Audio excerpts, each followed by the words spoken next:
संतोष देशमुख हत्या प्रकरण जे आधीच राज्याला हादरवून गेलंय, आता याच प्रकरणात खरं तर एक असा दावा समोर आलाय जो ऐकून तुम्हीही थक्क व्हाल। ते म्हणजे हे हत्या प्रकरणातली जी केस आहे ती मागे घेण्यासाठी ऑफर देण्यात आली होती। आता ही ऑफर नेमकी कुणी कुणाला दिली, हे प्रकरण नेमकं काय, ते सगळं सविस्तर समजून घ्यायचं या व्हिडिओतून। त्यासाठी व्हिडिओ शेवटपर्यंत पहा।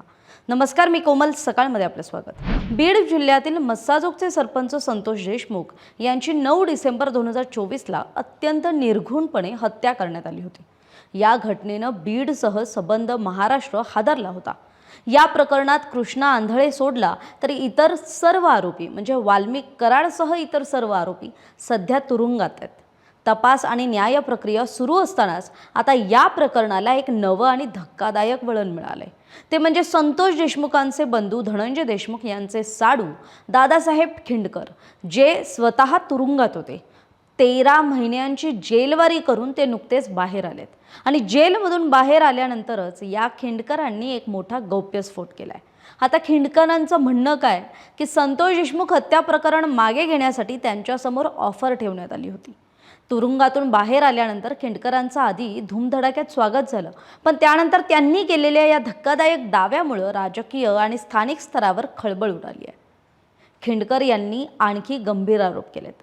त्यांच्या म्हणण्यानुसार त्यांचे जुना व्हिडिओ व्हायरल करून त्यांना खोट्या प्रकरणात अडकवण्यात आलं आणि मग त्या प्रकरणाचा वापर हा संतोष देशमुख हत्या प्रकरण दाबण्यासाठी करण्यात आला। इतकंच नाही तर त्यांनी असा सुद्धा आरोप केलाय की ज्या लोकांनी त्यांना अडकवलं त्यांनीच गावात अनेकांवर खोटे गुन्हे सुद्धा दाखल केलेत। मारहाण केली पण पोलिसात गुन्हे नोंद झाले नाहीत। हे लोक पैसे घेतात, नशा करतात आणि खोटे गुन्हे सुद्धा दाखल करतात असं त्यांचा आरोप आहे। आणि सर्वात मोठा आरोप म्हणजे या सगळ्यामागे एक मोठी राजकीय शक्ती असल्याचा खिंडकरांचा दावा आहे। पण आता ती राजकीय शक्ती नेमकी कोण, याविषयी मात्र खिंडकर हे उघडपणे बोललेले नाहीयेत।